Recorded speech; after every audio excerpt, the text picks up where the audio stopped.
Bien, aujourd'hui, on reprend le fil que nous avions depuis quelque temps, les 4 piliers pour être en bonne santé. Et aujourd'hui, on est dans l'alimentation toujours. Et on va sur réentraîner ses papilles. Nous l'avions rapidement évoqué la première fois. Euh, le fait déjà de manger régulièrement d'autres aliments. Mais aujourd'hui, je voudrais insister un petit peu plus sur le fait de se déshabituer du goût du sucre. Mmh. Parce on est addict rapidement. Enfin, en fait, même sans s'en rendre compte, parce qu'on a été habitué depuis Depuis toujours. toujours. Oui, il y en a partout. Depuis toujours, parce que déjà, ce sont les premiers récepteurs qui vont se développer sur la langue du nouveau-né, les capteurs du sucre. Il y a du lactose dans le lait maternel. Le lactose, c'est le sucre du lait. Et donc, c'est la première sensation que va découvrir l'enfant. Et donc, c'est pourquoi on est si attaché au sucre, parce que pour nous, ça va nous rappeler notre maman, ça va nous rappeler la satiété. Donc, malheureusement, oui. Et puis, en plus, quand on est petit, eh bien, tout ce qui est amer va être plutôt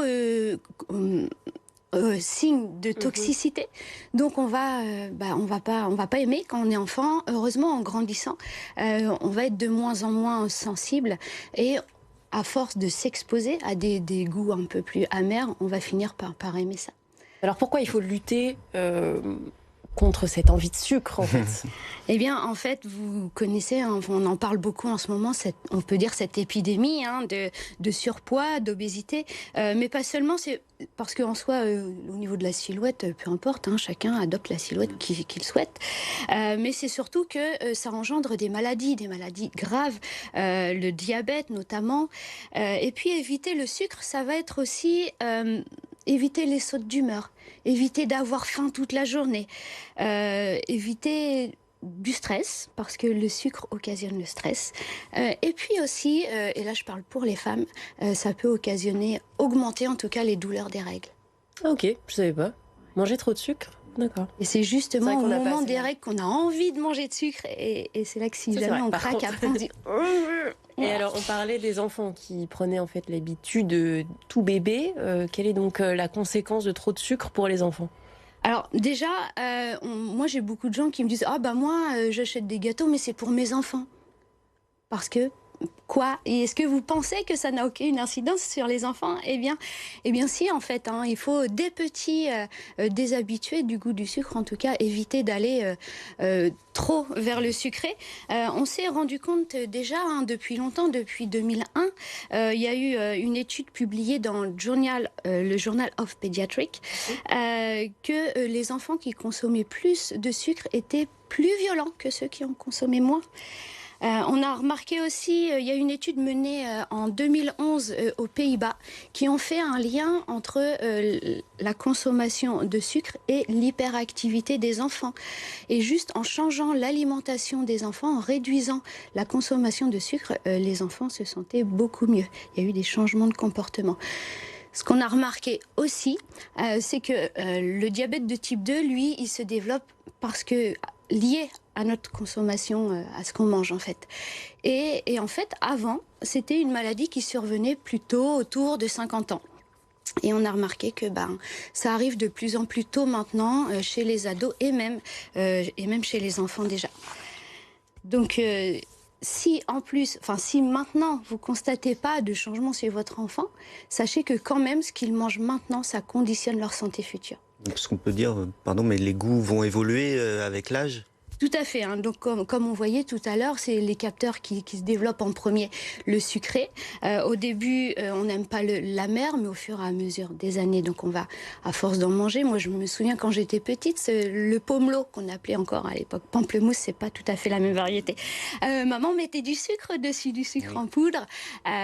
Et puis, au fur et à mesure des années, on a réduit le sucre pour finalement ne plus en mettre. Et puis, en plus, de toute façon, si on est passé au pomelo, c'est parce que le fruit est quand même plus sucré que le pamplemousse qui existait quand j'étais enfant. Je ne sais pas si vous l'avez connu, il était jaune et pas rose. Moi, j'ai toujours pris du sucre avec moi. Pas encore, mais... Parce que le sucre, au-delà des fruits, se cache partout. C'est ça aussi le problème. Oui, le sucre se cache partout. Dans tous les aliments. Non, Beaucoup. il peut, et c'est là qu'il va falloir faire attention, qu'il va falloir lire les étiquettes et ne nous faisons pas avoir. C'est pas parce qu'il n'y a pas que les écrit bonbons. sucre qu'il n'y a pas de sucre dedans. En fait, toutes les terminologies en ose, c'est du sucre. Lactose, galactose, fructose, sirop de glucose, voilà, toutes ces choses-là, c'est du sucre. Je vous ai mis par exemple ici des aliments dans lesquels on peut trouver du sucre. Le maïs. Mais attention, il en existe aussi sans sucre. Donc lisez les étiquettes, il y a simplement écrit sans sucre ajouté. J'ai remarqué aussi chez certaines marques, il n'y a pas écrit sans sucre ajouté et il n'y en a pas. Et sur l'étiquette sans sucre ajouté, c'est juste qu'ils le vendent plus cher. Donc soyez vigilants en fonction des marques, mais en tout cas vérifiez dans la liste d'ingrédients qu'il n'y ait pas de sucre. Les petits pois en conserve, j'en ai pas vu d'autres qu'il y a forcément du sucre. Donc pour les petits pois, achetez-les congelés, ils sont bien meilleurs. Et même au niveau de la texture, vous pourrez un peu contrôler parce que ça, on s'habitue à manger du mou et du coup, en plus, on ne mâche plus. Et c'est bien dommage puisque la satiété vient aussi en mâchant. Et puis, on a choisi, j'ai trouvé ce paquet de céréales. Oui. Sur un bureau. Sur un bureau ce matin. Alors attendez, pour une fois, que c'est pas moi qu'on pointe du doigt quand on parle de santé et de Et l'on me dit, oui Carole, j'ai choisi cela parce C'est quasiment les moins sucrés. Voilà, c'est quasiment les moins sucrés. Néanmoins, qu'est-ce qu'on trouve dans la liste d'ingrédients? Eh bien du sucre, du sirop de glucose. Ce qui m'importe, moi, c'est finalement d'aller regarder dans les valeurs nutritionnelles ici. Et puis je vois glucides. Alors ça en soi c'est pas le problème puisqu'on a vu qu'il y a les glucides simples et les glucides complexes. Juste en dessous il y a écrit don sucre, ça veut dire glucides simples et c'est ceux qu'on cherche à éviter ou du moins à réduire. S'il y en a plus que 10 grammes pour une portion de 100 grammes, c'est un produit considéré comme sucré. Comment là on en fait, a 16 dans celui-ci. Pour se débarrasser du sucre, Carole? Alors, certaines personnes vont dire, moi, c'est radical, c'est comme la cigarette, je décide d'arrêter les sucres, en tout cas les sucres ajoutés, du jour au lendemain. Alors, c'est possible, mais sachez que quand même, vous pouvez ressentir des symptômes du manque qui vont se manifester par des maux de tête, de l'irritabilité ou même des insomnies.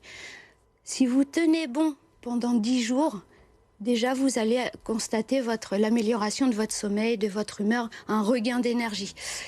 Il faut vraiment tenir même 2 semaines pour se dire c'est bon, ok, j'ai passé le cap. On peut y aller aussi tout en douceur, on n'est pas obligé d'y aller du jour au lendemain. Et là, on va commencer par réduire le sucre du café, par exemple, ou du thé. Voilà, parce que en fait, bien souvent, des personnes sont addicts au café en frais. Est-ce qu'ils sont addicts au café ou est-ce qu'ils sont addicts au sucre qu'ils mettent dedans? Voilà. On a aussi, donc on fait le tri dans ces placards, si j'ai bien compris. Ah oui, faites le tri dans vos placards, tout ce qui est industriel déjà, et on en parlera une prochaine fois de ces fameux produits industriels, mais on va les éviter. On ne les garde pas pour les enfants, on l'a vu tout à l'heure, c'est néfaste aussi pour eux. Pour nos enfants, on va leur donner des goûters sains. Eux aussi peuvent manger un fruit. D'ailleurs, c'est là qu'on se rendra compte si vraiment c'est de la faim ou si c'est plutôt de la gourmandise. L'enfant qui dit j'ai faim, maman, je veux des bonbons. Bah tiens, prends une pomme. Ah non, n'en veux pas. Bon en fait t'as pas faim parce que s'il a faim, évidemment il va la manger la pomme. Il y a des gens qui gargouillent. Donc on essaye d'avoir des alternatives et on pense aussi aux protéines. Ça va permettre d'être très rapidement les plus protéines. de satiété, tout à fait. Et puis mauvaise idée que de se dire je vais m'orienter vers les édulcorants puisqu'en fait il y aura le goût sucré sans le sucre. Vous envoyez un faux message à votre cerveau, donc votre cerveau va vous envoyer le message de donne-moi du vrai sucre parce que tu m'as donné le signal et tu m'as pas donné, donc c'est mauvaise idée les édulcorants. Merci beaucoup Carole.